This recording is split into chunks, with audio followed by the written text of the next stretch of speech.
So we had an excellent day getting limits of halibut on our two brown guys hunt trip. If you have not yet checked out the highlights from the trip, see your previous video. We had 15 people on board, got 45 keepers. It was absolutely one hell of a time. Caught some big ones, 15 pounders, 14 pounders. So, naturally, as two brown dudes, when you catch limits of halibut, what do? Well, we make fish curry.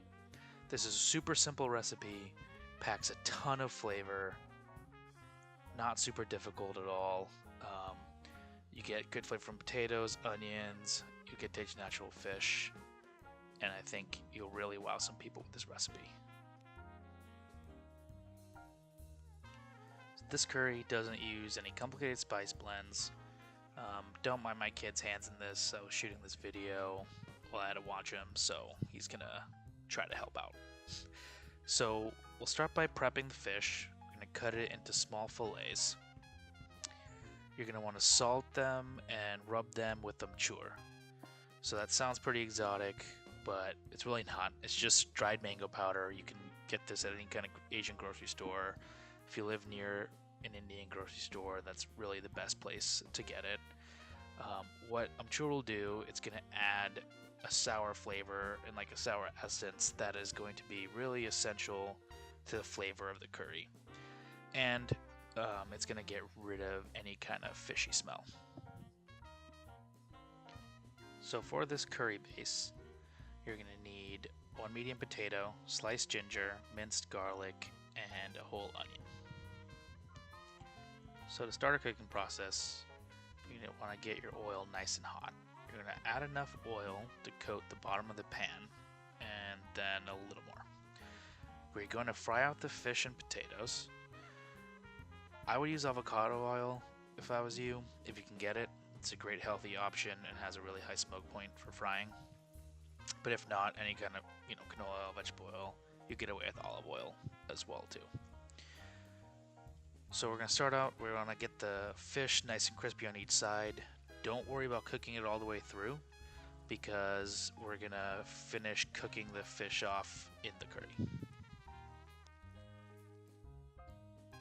Now that the fish is fried, add your potatoes. Frying the potatoes after the fish is going to allow the potatoes to soak up all that wonderful fish flavor left behind in the oil. We're going to finish cooking the potatoes in the curry, so just fry these potatoes until they're about 70% cooked. Now we're going to start to build the base of the curry. Many people like using onion paste, but I like adding log cut onions and getting it crispy. It adds way better flavor and a way more fun texture. We're going to add the onions in the same oil with a little salt. Give it a good mix. And then we're going to add our serrano chilies and ginger. The serrano chilies are optional depending on your spice tolerance, but if you de-seed them, they won't be that spicy and they're going to add great flavor. As the onions cook down and start getting crispy, we're going to add 2 tablespoons of mustard seed and 1 tablespoon of coriander seeds. Continue to cook that down and add your garlic.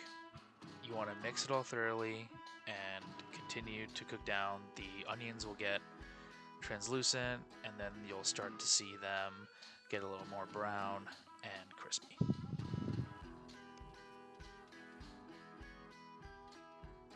Once cooked down and the onions are nice and crispy, we're going to add the potatoes that we fried off earlier.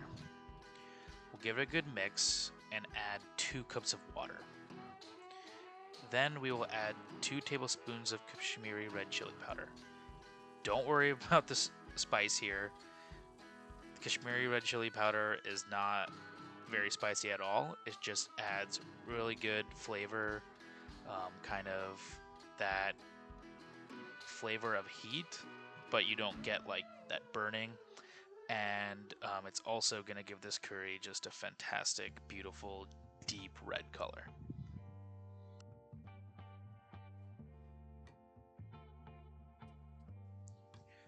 So we're going to cook covered till the potatoes are 100% cooked.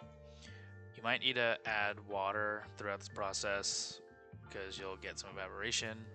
as the curry reduces. You just want to maintain that overall consistency you had in the beginning when you first poured the water.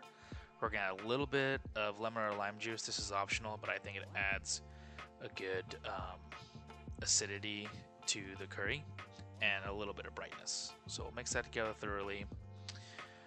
Once the potatoes are cooked, that's when we're going to add the fish back to finish cooking. Once you add the fish, it's really only going to take 1 to 2 minutes to complete cooking.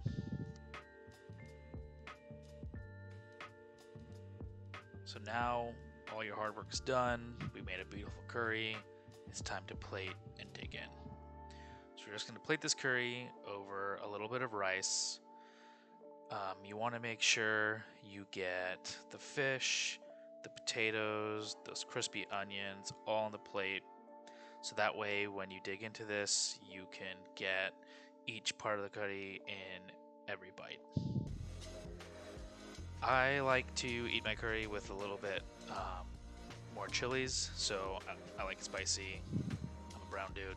So I add a little chili pickle, and also at the end, if you want to add some cilantro, it adds just a nice freshness to the curry. But there you have it, a super simple fish curry recipe, beautiful color, and I think it's something that you can really wow your friends and family with. If you like this recipe, if you want to know more about fishing, more about hunting, what to do with your catch, please like, subscribe, follow on all social media platforms. We're coming out with a ton more content. So yeah, like and follow for more. Thank you.